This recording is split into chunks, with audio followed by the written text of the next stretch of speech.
And now, you're tuned into RBLR, the home of Tampa Bay's Reveler Sports.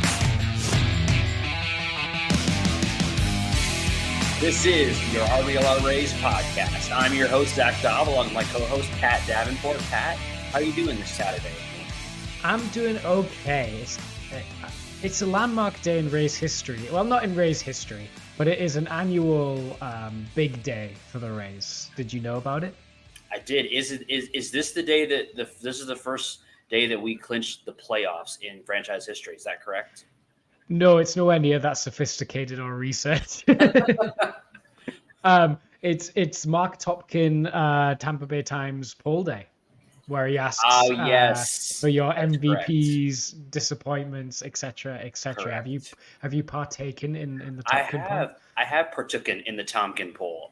His questions were, if you are a fan, I believe it was MVP, most disappointing, biggest surprise, and traded player we missed the most. So what were your responses to that, if you've already responded? Yeah, I did. You added a sneaky fourth question in this year. I think that's a new one. The traded. Yeah, that is a new one. Mm-hmm. But he always asks MVP, surprise, and disappointment. For me, MVP this year, I saw a lot of people saying Yandy or Bilal, which is like totally valid. Mm-hmm. But for me, it's Zach Littell. It can't be a hitter. Not with this Rays lineup. It can't be a hitter who's the MVP of the season. And the only guy that's been like good and like for the most part healthy all year on the staff has been Littell.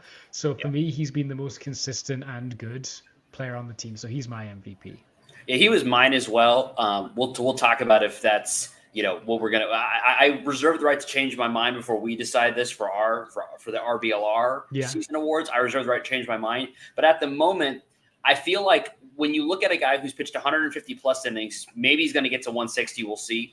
And pitched to a 3.56 ERA, coming off of a year where he transitioned from a bullpen arm to a starter. To do what he's done, it's not only has it been awesome to see it happen, but it was necessary for any semblance of competitiveness to come out of this Rays team this year. So I don't think it can be understated. You talk about most valuable. Who's been more valuable in his role, what he's done, than Littell? I don't think anybody. No, and in fact, this might be a good time to bring up the Rays WAR leaderboard, I suppose. I think it would be. And let's have a quick check. Who is the Rays leader in WAR? Let's go by Fangraphs WAR in 2024. Hold on. I should have had this to hand, really. But so currently on the Rays, leading position players in WAR, we have Yandy, I believe. It's got to be Yandy. Yeah, Yandy with 1.9 FWAR. No, yeah, 1.9, which is not a lot for your best position player. Bilal's got to be right behind him, right? Probably. Bilal is okay. So actually, I've scrapped that because it was currently going off people who had enough plate appearances to be qualified. Yeah. Mm-hmm. Actually, if we don't count Paredes, who actually accrued more WAR in his time with the Rays than any Ray to date so far, on the position player side, it's Caballero. Caballero's got the most FWAR this season. I can buy that because defense too. So that I can buy that. He's got 2.2. Brandon Lau and Jose Siri have 2.1. Then Yandy with 1.9. If we go to the pitching side, what do you know? The pitching leader in FWAR is Zach Littell, 2.1 FWAR. Then Eflin with 1.8, and then Pepio, and then Uceda. And Uceda's only pitched 39 2/3 innings. Yeah, a lot of value, and just that short amount of time. So that means that Littell then is he tied with Caballero? Or is he a little 0.1 WAR below Caballero? So I mean, and we'll save some of this for the offseason because I think it is a good discussion. But there is a discussion to be had about position players versus pitching as far as value for the team. Who did you have as your biggest disappointment? I hate doing this one. I hate answering this question. For me, it was a tie between two, and it was the Randy Yandy slow start combo for me, because they were kind of the anchors of the offense coming into the year, and then they just were completely non-existent in April and for a lot of May as well.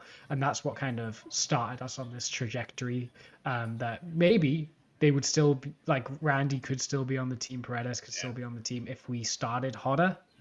But because we kind of floundered in April and May, not entirely because of, but in part because of Randy and Yandy completely like falling off a cliff and having like the worst cool spells of their career at the same time.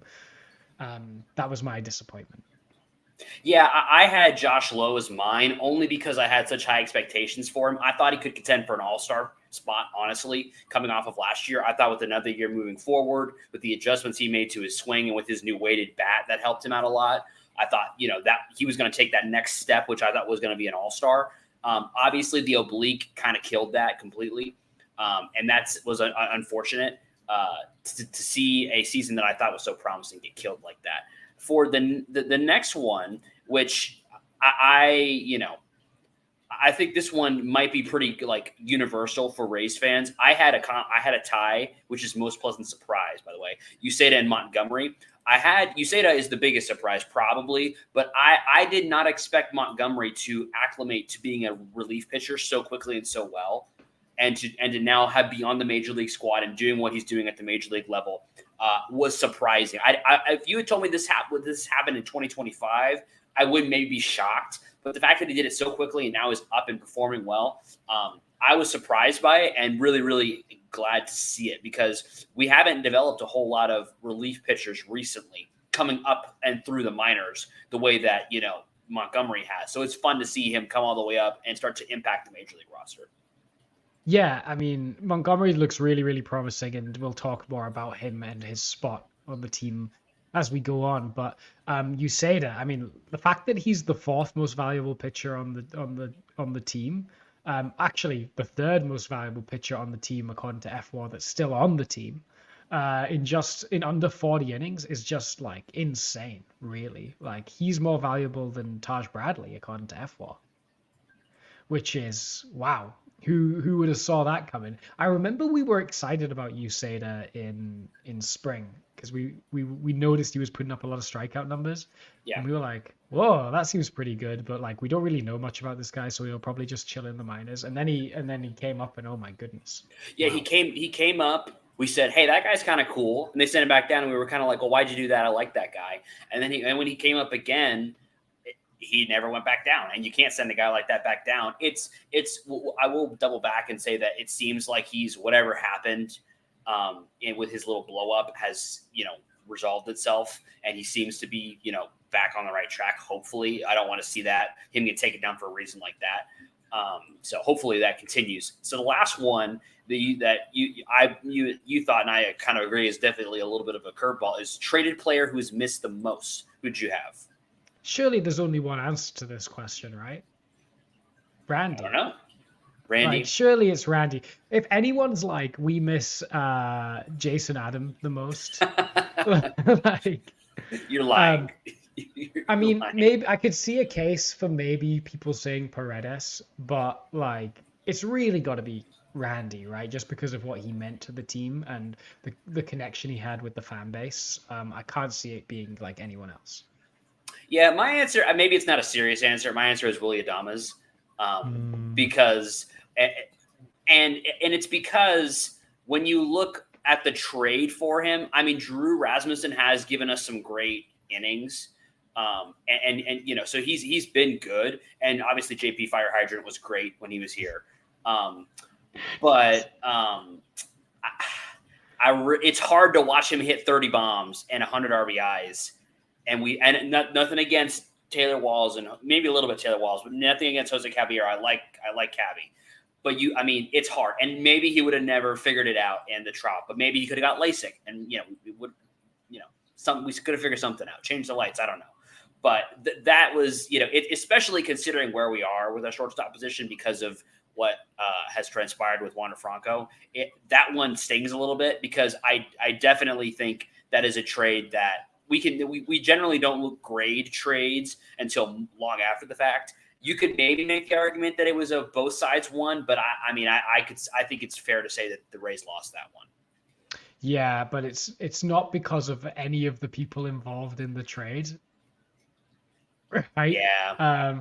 Which is like maybe the weirdest way to look at a trade. But like, if the plan, if we lived in any of the other million multiverses where number 5 was not who he was, and was just a baseball player who was like not a horrible person potentially, then maybe that would have been like looked upon more generously. But yeah, there's not a day that goes by without me missing Willy Adames. I missed him even when we had a fully functioning Wander Franco on the team. He was kind of like the energy, if you're a newer fan, the energy that Jose Siri kind of brings to the dugout, Willy Adames was that guy. before, and he kind of led the clubhouse in as far as a rah type of way. Very well loved by everybody. It was really sad to see him go. I'm happy for him. He's going to get a bag this offseason, and good for him. He's earned it. But I'm just really sad to see him go. One thing I'm not sad to see is all of you who are watching. Thank you for joining us. We appreciate everyone who has kind of watched through us all season long. It's definitely been not the season we anticipated. We appreciate everybody being here all season long, who loves the Rays and just has that passion. If this is your first time joining us, thank you. If you enjoy the show and you want to let us know, drop a like. That really helps us out. Lets us know you enjoy the show. If you got something to say, if you want to tell us what your toppers season awards were, you just drop it in the comments. We'd love to hear it. And if you want to help us out even a little bit more because you really like what we're doing, drop us a follow, drop us a subscribe on the social medias and on YouTube, because not only does that help us, but that helps you because you know when we're going live, you know when we're doing stuff, you know what's going on, and you just get a little bit more of us. So we appreciate everyone who has joined us all season long and everybody who's new. This show, we're going to have a good show. We're going to talk about the week that was in Rays baseball. We're going to talk about the playoffs, where we stand. It's not over yet. This is what I said last week. If we get to this week and we're not out of it, I'll be happy. We're not out of it yet. We're still fighting. We're going to talk about some of the players that are making moves for 2025 and what their movement and how they're playing in these last couple weeks, how that could affect the next season. So looking back over the week that was, it was kind of, I don't want to say disappointing. It was a little disappointing because I thought we had a real chance to win that series against the Guardians, and I thought we had a chance to sweep the Red Sox. We didn't do either one. What are your thoughts on the end of the Guardians series? I mean, we definitely did have the opportunities. I'm running out of ways to say, hey, we were in every game, but we went 500 again. And I'm running out of ways to say, oh man, the pitching's really good. Imagine if we could score 3 runs a game. Yep. It's more of that again. The series finale against Cleveland was a bit of a disappointment because Bradley actually delivered a pretty good start. All things considered, kind of a tough luck loss there. And then against the Red Sox as well, that went right down to the wire. And again, just some runs, our run would have been nice. Yeah, I mean, story of the season. Do you want to know a depressing stat that I learned yesterday? Let's do it. Just kill my mood completely. I have to give shout out to Evan Klosky, who does some sports radio. He was the one that tweeted this out. If the Rays in the month of September won all their games that they conceded 2 runs or fewer in, they would be 1 game back in the playoff spot. Oh, that hurts my feelings. Because we have 4 losses this year that are either 2-0 or 2-1. And we're 5 games out of a playoff spot. Yeah. I mean, even we'll get to the Blue Jays, but it's not like the offense really did much against the Blue Jays and we still won. And in fact, we've only scored 5 runs over our past 3 games, but we've won 2 of them. And that's because we only allowed 2 runs over the last 3 games. Over this week, we allowed 7 runs over 5 games. And we did we did go 500. We did go whatever 3-2 is statistically wise, 600. I think that's what that is. 600. 600. So that that's an improvement. And I got to say, I wasn't able to watch last night's game live, because I was at a concert. But when I went in, I saw the score was 1-0, and I'm like, that's not going to hold up. And I turned my phone off and went in. And when I got back out, I was like, wait a minute, that we won 1-0. Okay. And it just goes to show you how great the pitching staff is. We've talked about it ad nauseum. We won't belabor it, but the pitching staff is really, really good. And I think that's why the tone, some people that maybe watch this show may say, how are you guys still so positive after how, bad the season has been? And I think the reason is because if you look at this team, it's not like if we looked at this team and they were getting blown out and they were they just seemed like they had no fight and they just, it was just kind of meandering into the off season, I might feel one way. But this team clearly has a pitching staff that is well equipped to go into 2025. There's some position players that are starting to kind of play up to what we hoped they could be in the back half of the season that give me hope for next year. And that's kind of why I can't really be that down on it. I mean, also, we're still in a playoff race as kind of, by strings as it is. We are still in a playoff race in September. So, you can't hate that too much. And the future is bright. And we've said that a lot too. But it's really hard for me, at least, to get totally down on this team because I can see the good things. And there are things to be excited about with this team.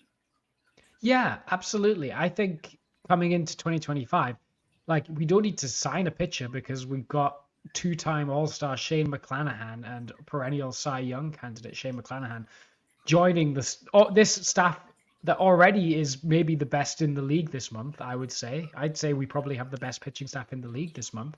And I think coming into 2025, health permitting, we have a top 5 complete pitching staff, rotation and bullpen combined in baseball.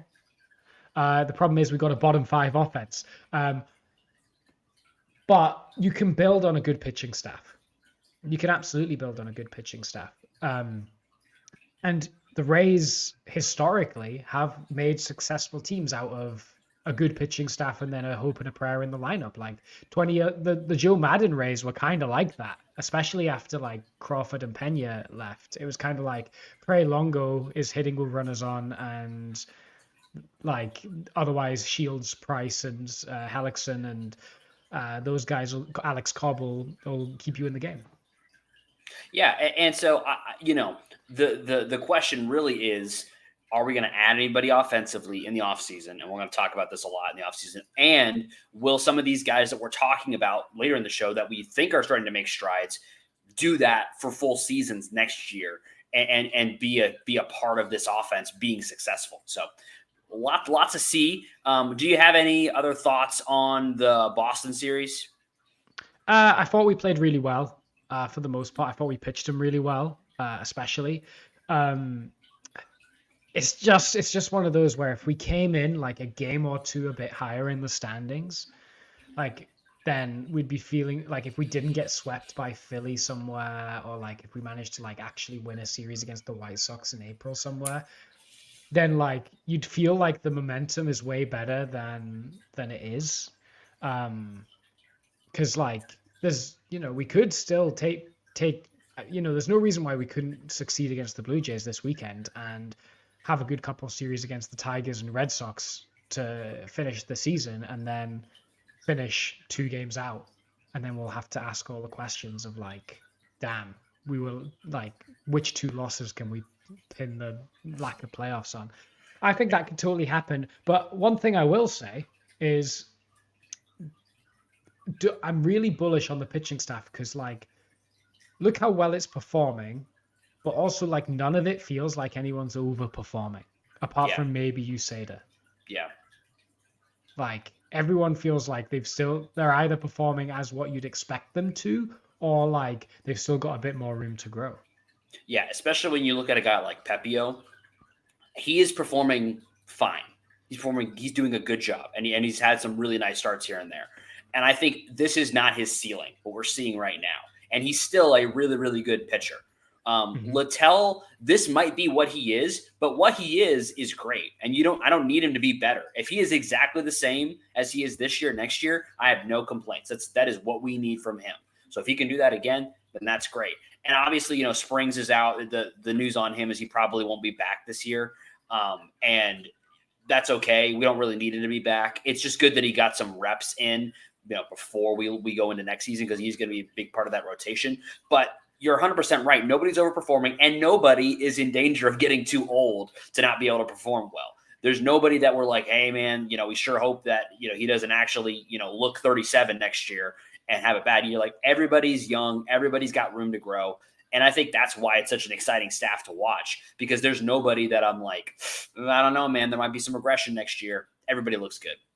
Yeah, nobody's going to be even 30 next year on the staff. So we got a young staff. And can we give a quick shout out to the Pepio Immaculate Inning as well? We should, and we can. Yeah, I mean, you don't see them every day. It's the 4th in Rays history. Do you know the other 3? So one of them, oh man. I know I'm always ready with these ones. I always have these ready to quiz for you. Oh man, I thought I knew who one of them was, and I can see their face, but I can't think of the name. It was in 2017. I know that because I heard about it a bunch, but I do not know who it was. I can't remember. It was Brad Boxberger. Brad Boxberger. And that was a fun one, a really fun one, because it wasn't your traditional immaculate inning. That's right, it was not. Yeah. Mm-hmm. He came in, bases loaded, nobody out, and then threw the immaculate inning. Crazy. The other two came from, we got Rafael Soriano, who did it in 2010. Mm-hmm. And the other came from Jose Alvarado. Jose Alvarado. In 2017. So there you go. They're the 4 Rays immaculate innings. And I feel like Pepio's got a couple more in him because his stuff, when it's working, is just... His fast... They were weren't like 8 of the 9 pitches fastballs in that immaculate inning too? Well, and it shows, again, when you think about what's his potential, he has crazy stuff and he can have good command. And that is a dangerous combination with an electric fastball. You can locate that fastball where you want it. And the bunch of them were just up in the zone. If you watch the pitch tracking of where he had a bunch of those fastballs up at the top of the zone, that is a deadly spot for a fastball just above the strike zone where his fastball plays. It's a deadly location. If he can maintain that location, he's going to be elite. Yeah. And Tristan Casas and Connor Wong and Wilyer Abreu aren't like dud hitters. They're pretty good. No, they're all, and like, if you go back and actually watch those at bats, it was not like, that was kind of a questionable call. Like, it was swings and misses and it was good locations. Yeah. So big shout out to you, Ryan Pepio. Do you have anything else you want to talk about from this week? As far as the games, unfortunately, it's kind of the same story, different day. We've said it a million times. Played really well, didn't score enough runs. And the good thing, I think, is that when you look kind of forward as to what's left in the rest of the season, you've got none of the opponents that you're going to play. You play the Blue Jays for the next 2 games. I feel like those are winnable games. You play the Tigers, who, if you want to make the playoffs, you're going to have to beat the Tigers. That's just what it is. And then the Red Sox, who are also currently tied. I think they're tied with us. They were in front of us before, but I think they're now tied with us in the playoff standings. And so it's kind of who you'd like to be playing. I mean, maybe you'd like to play the Twins, but we got our shot there and we weren't able to capitalize fully. But outside of, maybe them and maybe the Mariners, you kind of get into play who you'd like to play. So, as much as it could have been better, it could have been a better week, it was still a good week, and they're still in the playoff hunt. Yeah, technically, we're tied with the Red Sox. I mean, would you feel okay about the season? For some reason, even though it completely doesn't matter, I would feel better if we finish above the Red Sox at the end of the year. Yes, I agree. Yeah. Mostly because I said they were trash to start the year, and they are not trash. And so it's going to look even worse for me if somehow we finish below them. So it'd be really great for my ego if we could finish above the Red Sox. I think we can do it. They've been on a real slide lately. We could ruin the Tigers' day. I mean, technically, we're still in it. We got 5 games out, and we have 7 games left. Well, yeah. And so the only thing, if we're talking about how could the Rays still make the playoffs? Obviously, you got to sweep Detroit. You really need to sweep Toronto, and then you got to win that series versus Boston. You essentially just got to win out. You got to win out, basically. I mean, I maybe give them 1 loss versus Boston, but really you got to win out. Now, the one thing that I think is kind of gives us a chance is when you look at who the Twins are playing. Right, they're playing the Red Sox, and obviously the Red Sox are still fighting for their season. And they've been weirdly on this thing where they keep going back to 500, kind of the same way the Rays have. So something tells me they're going to find a way to fight their way back up to 500, and maybe they can do that against the Twins.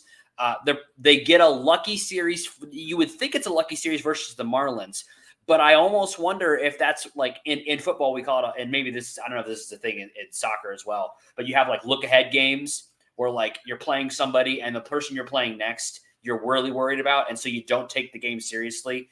And then you get beat. Could they lose that series to the Marlins because they're looking ahead to that last series against the Orioles that they know they need to win?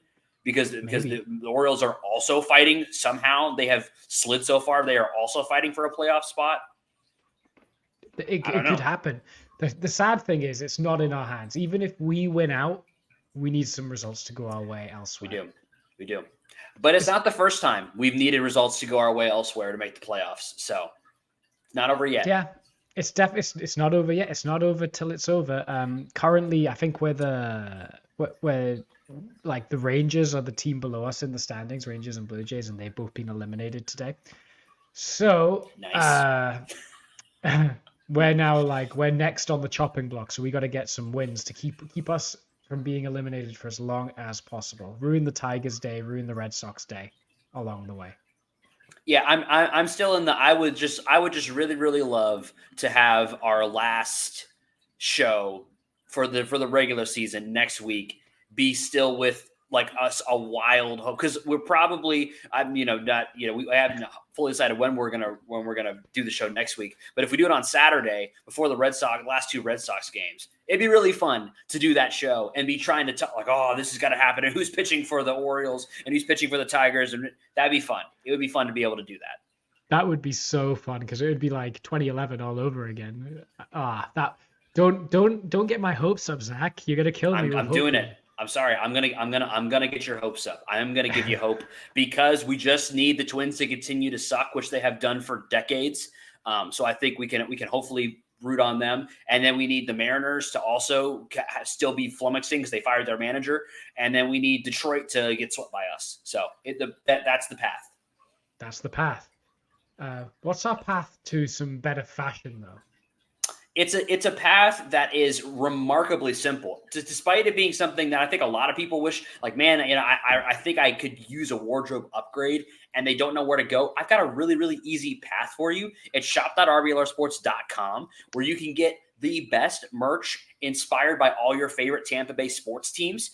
They're at shop.rblrsports.com. Shirts, stickers, hats, we got it all there. You can use promo code FLAPPY, FLAPPY, for 10% off anything you want to get there. I would recommend it if you feel like you need to get on a path to improve your style. Go to shop.rblrsports.com, promo code FLAPPY, FLAPPY, for 10% off.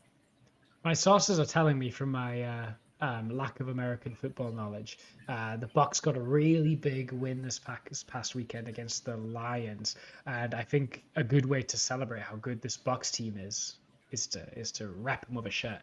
That's what I've been told. I would 100% agree. I was unsure if they were going to be honest with you. I was not sure they were going to beat the Lions. They had a really, really nice, really gutsy performance. Defense played better than I thought they were going to. I'm not a Bucs fan personally, but I was impressed with their performance, and I'm curious to see how they do the rest of the season. They're going to have a tough fight in their division this year. Yeah, what you said. I mean, I'm still learning the NFL. I've been watching a lot of Red Zone the past couple of weekends, so I'm starting to try and get a grip. And shout out Red Zone. It's great. Yep, we're just gonna not talk about my team and move on to Bat and Arm of the Week. Yeah, Bat of the Arm of the Week. I think we had a few candidates for Bat of the Week, but we ended up coming to a consensus. And who is our Bat of the Week, Zach?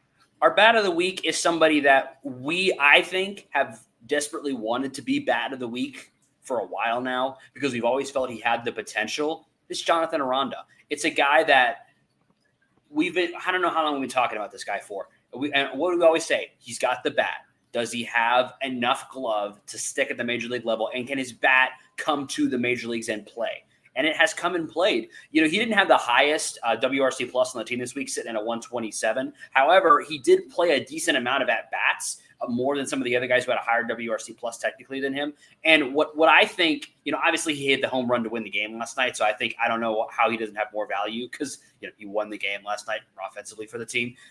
But to me, it's about how he performed this week, which is great. But it's also about a guy that we need to see this kind of performance from, and he's finally starting to do it. And it's just really exciting to watch. And I'm intently watching every Aranda at bat for the rest of the season. He's the Bat of the Week.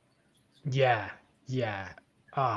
Aranda makes me really excited about seeing better production from this team in 2025. Because if there's a path to regular at bats for him, which we can and ah about over the off season, how we make that possible. But if there's a path for regular at bats, I think 2025 is a year to be really excited about Johnny Aranda. It should have been this year, but he kind of got stung by a really serious injury that kind of derailed his year. But he seems fully back now and ready to do things, which is great. And I'm really glad that he's found his stride at the major league level, because he was waiting to do that for the better part of 2 years now.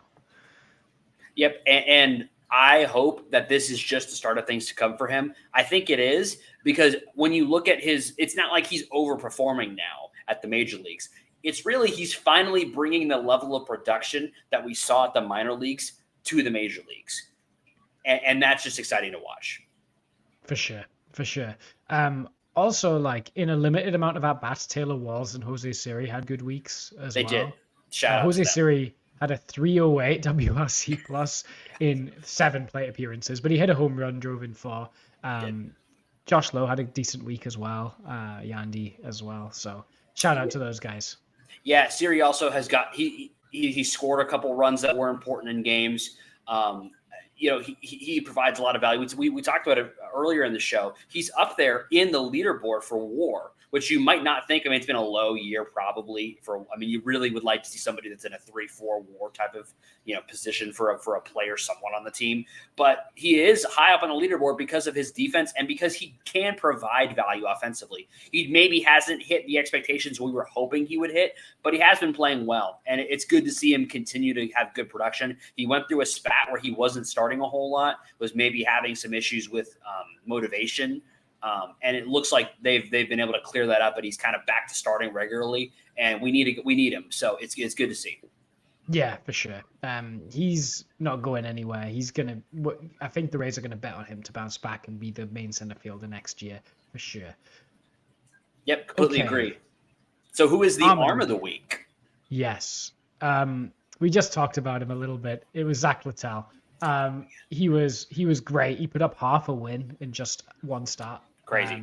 7 innings, no runs allowed. Struck out 7, which is really nice as well. A FIP of 1.17 as well. So he was just completely locked in, doing the quintessential best possible outcome Zach Littell start. He was absolutely great, and led us to a victory that was, of course, much needed. Not much. He's been doing it all year, though. He's been our guy. He's been the guy we can rely on all year, and he really kind of captained the staff this year. But I want to give an honorable mention to Shane Baz too. Yes, Baz did also have a good start. He's been racking up innings, Shane Baz. Yes. Mm-hmm. Isn't it 5 straight starts of 7+ innings now?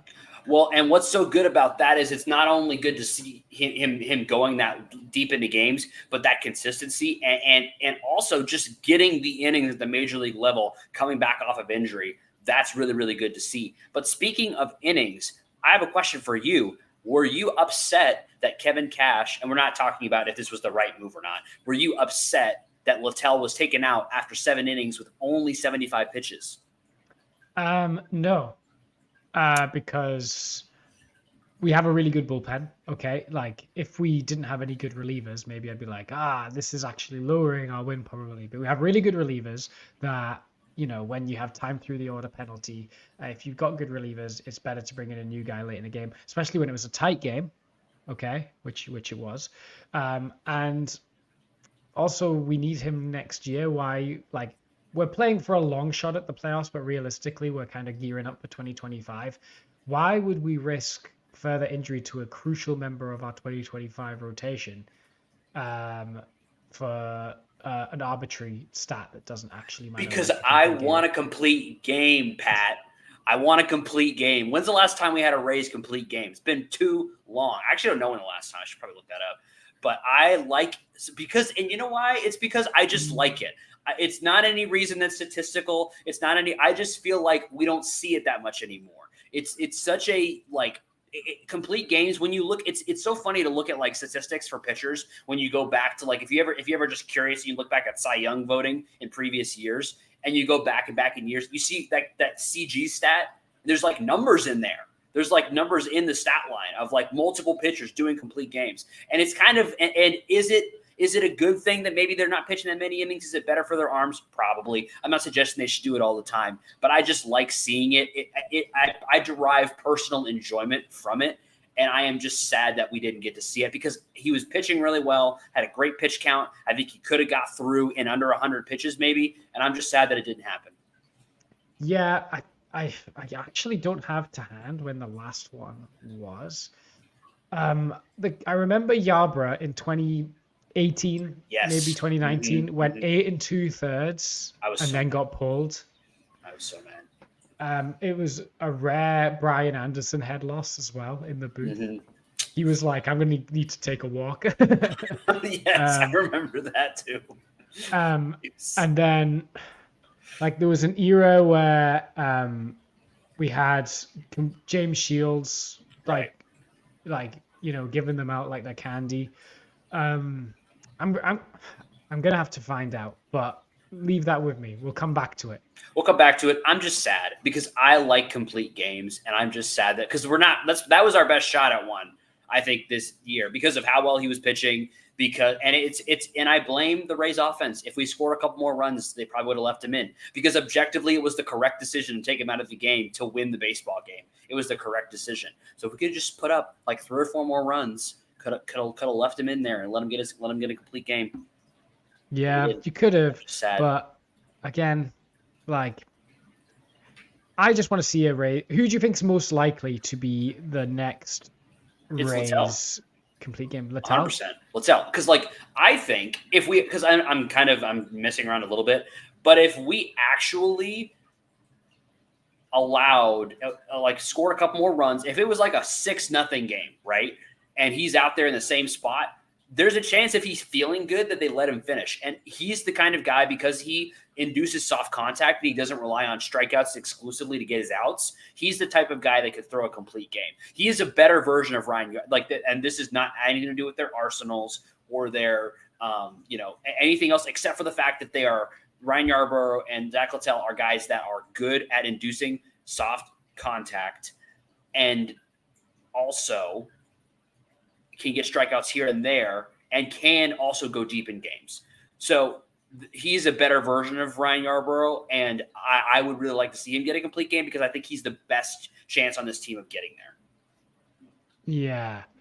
Apparently, my sources are telling me that, you won't believe this, the most recent Rays complete game that was 9 innings, Matt Andriese. Matt Andriese. In 2016 is what that's a name I've not heard in a long, long time. Like, of all the people to be the last Rays complete game, 2016. Let's see here. Ryan Yarbrough also pitched. My mistake. Ryan Yarbrough had the last complete game. It was in 2021. 2021 against the Yankees. Yeah. What I got confused on was the Matt Andriese one was a complete game shutout. That was the last complete game. Yes. That is a but that's what's so he had the complete game shutout. It was right there. He could have. I mean, there was also the Drew Rasmussen took a perfect game into the 9th. And he got the opportunity to do that. Yes, he did. But then he couldn't quite get there. So shout out to Ryan Yarbrough, who we talked about a little bit. I don't know where he is now. Probably, I think he's probably good enough to be pitching. I think he was with the Dodgers last I heard. Yeah, I don't know what he's up to, but I'll always like watching him pitch. He had a kind of a fun delivery. So I hope he's having fun doing whatever he's doing, and maybe he'll pitch another complete game someday. Of course, he got traded to the Blue Jays because it was like that weird trade where it was 2 former Rays. Is he on the roster? It was KK for Ryan Yarbrough at the deadline. Are we going to see him this series, or is he in their minor league system? Yeah, he played as recently as September 18th, so we could see him. I would love to see Ryan Yarbrough. It would do my heart good to see Ryan Yarbrough again. Would it? It would. He wasn't that good, but I just liked him, so it would be. I would like to see him again. That's completely fair enough. Okay. Miscellaneous things that I wanna throw around. Richie Palacios should be back before the end of the year. Yes, that's good. And it is good. It'll be, and that's a really good thing to point out because it goes into kind of what I wanted to talk about as well. Of when we look at the lineup going into next year, we've seen some guys kind of play their way into a lineup spot. Guys like Johnny DeLucas had a really nice month of September. Guys like Aranda that we've been talking about. Palacios kind of played his way into the starting role earlier in the year. So that's a tough decision for the front office to make, and for Kevin Cash and Eric Neander to make going into next year, because I think Palacios played well enough to be on the starting, to be on the roster opening day 2025. But is he going to be? It's a crowded room when you talk about that utility man, DH, type of position, especially because when you look at Aranda and Palacios, they're both left-handed. That's a really interesting conversation going into next year. Yeah, there's going to be some battles in spring, assuming we don't make moves elsewhere that kind of sort stuff out. Otherwise, we're going to see some battles. I think the fact that Palacios can play outfield and infield works in his favor, and actually can play like competent defense at those, as opposed to Aranda, where he's like okay at best. But the bat from Aranda has a higher ceiling, I would say, than Palacios. Because Palacios is a good on-base guy. He's a good bat-to-ball guy. He's disciplined, but he doesn't really have tons of power. Aranda has that power potential. It's a tricky one. It's hard. What you prioritize. Who do you think then, out of Palacios, DeLuca, Carlson, who starts in left field opening day next year if we don't make a move? It's tough because I think right away I would start, like if we're just thinking like who would I start over who, I would start Palacios over Carlson, 100%. Okay. So then you're looking at Palacios and DeLuca. To me, that's who I'm looking at. DeLuca's a better defender. DeLuca's a much better defender. And has been on a bit of a heater with the bat lately. Honestly, like I could see a scenario where they are both on the opening day roster, and it might depend what the handedness of the pitcher that is pitching opening day we face. Because I could definitely see a scenario where they end up platooning out there, where you see where it's been kind of Carlson and DeLuca that have been platooning out there. I could totally see a scenario where it's Palacios and DeLuca platooning out to start the season in the outfield. But what kind of throws a wrench into the mix there is when you start to think about what happens if Aranda's on the roster and Yandy's still on the roster and Bilau's still on the roster. Does Morel need to then play in the outfield some? That's where it starts to get really, really tricky really quickly to kind of piece it all together. Do you risk Morel out there at third again? So you're not playing Caballero and Walls at the same time? I'd really rather not, because where are you going to play Junior? Oh yeah, Junior's on the team. And he's really good. We've kind of been burying the lead. Junior's also been really, really good recently. We haven't talked about him too much this episode, but he's also been excellent. He is 100% on the opening day roster. It's tough, man. Oh yeah, so you got to lock Junior in at third. Right.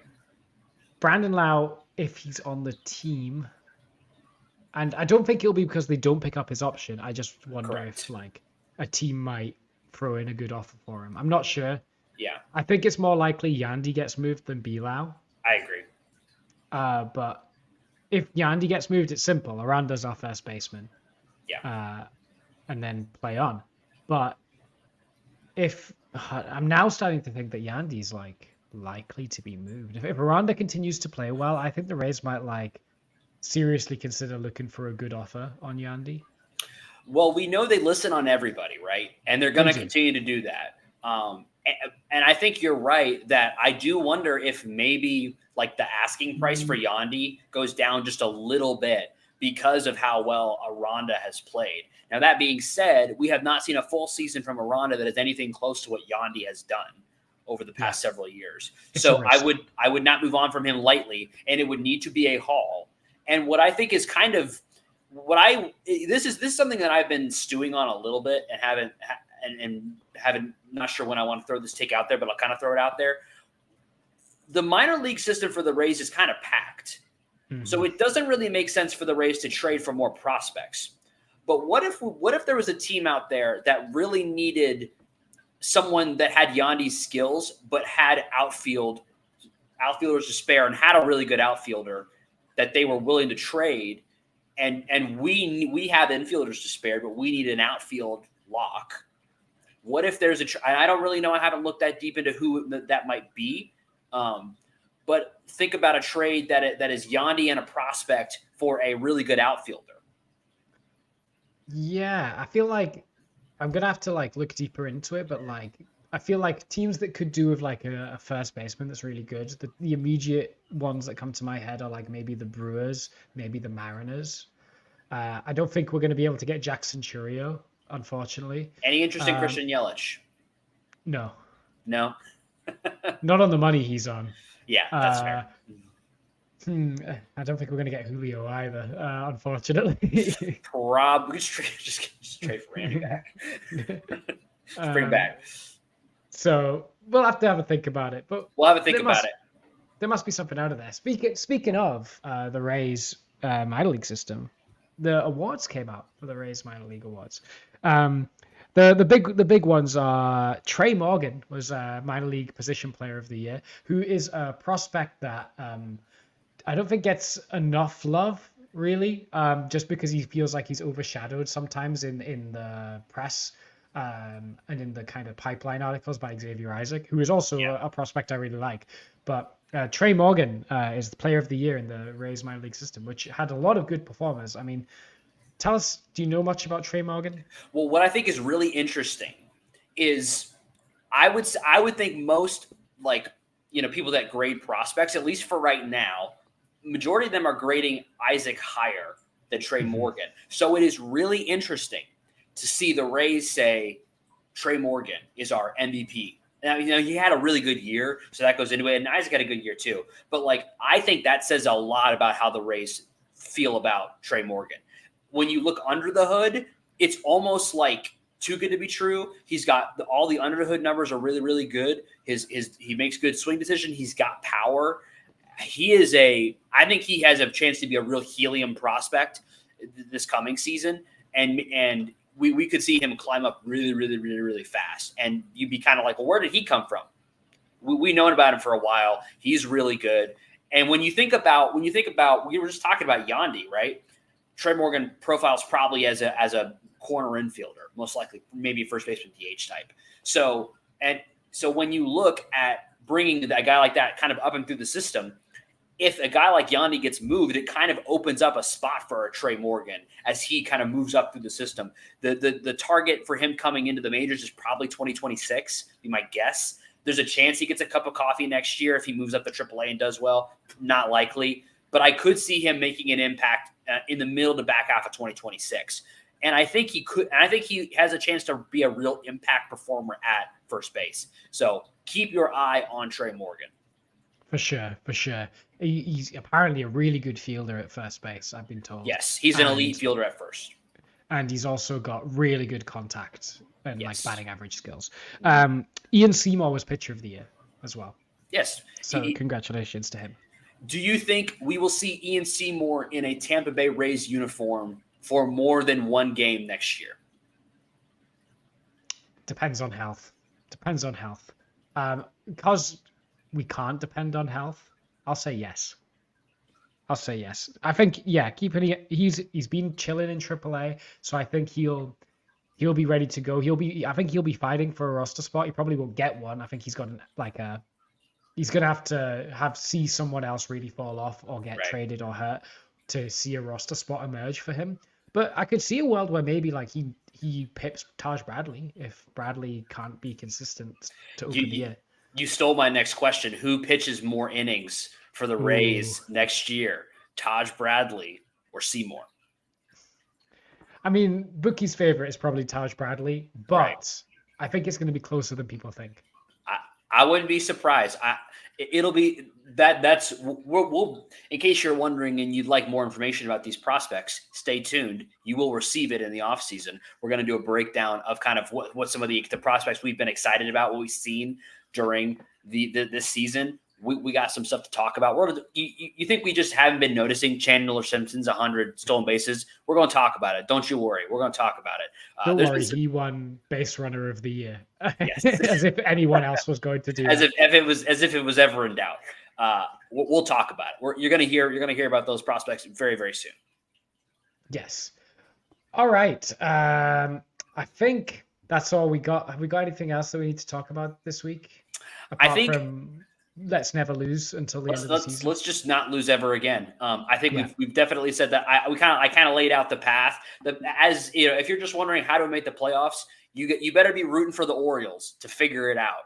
You better be an Orioles fan for the next because they play the Twins and I believe the Mariners in these coming. It's somebody else. It's two of the teams in front of us. I think it's the Mariners. Maybe it's the Tigers. I forget. I think it's the Tigers. Well, they're playing the Tigers this weekend. Yeah, and then they're playing the Yankees, which is a big series for them, and then the Twins to close. Yeah, yes, we need the Tigers to lose a little bit, so we need the Orioles to play well against the Tigers. I don't care what happens versus the Yankees, and then we need them to ball out. What I really probably actually need for them is to have a bad series against the Yankees and need to win those last games against the Twins. That's what we need to have happen. Gotcha. So stay tuned, keep watching. There's still loads going on to watch for, to play for. So we gotta keep hope, because you never know. Next week when we record, if it's on a Saturday, we might still, if we win out, have a chance. And if we do still have a chance, you better believe I will have the tinfoil hat. I'll have starters for who we need to be watching for other teams, what we're watching, who could be the impact players for some of those other teams to give us a chance to make the postseason. And if you want to see that and you want to see it live, you better follow us on all the socials so you know when we're going live. If you have an opinion on anything we've said today, drop it in the comments. We'd love to hear from you guys. And if you enjoyed what we did today, do us a huge favor and drop us a like. Thank you for everybody who's watching, and I hope you enjoyed the show. We really appreciated having all of you with us all season long, and we're going to give you great off-season content too. We're almost there. Maybe not. Maybe we've got more time. I'm ready to find out. It's going to be fun to find out. And if we do, or if we don't, it's still going to be Raise Up. Raise Up.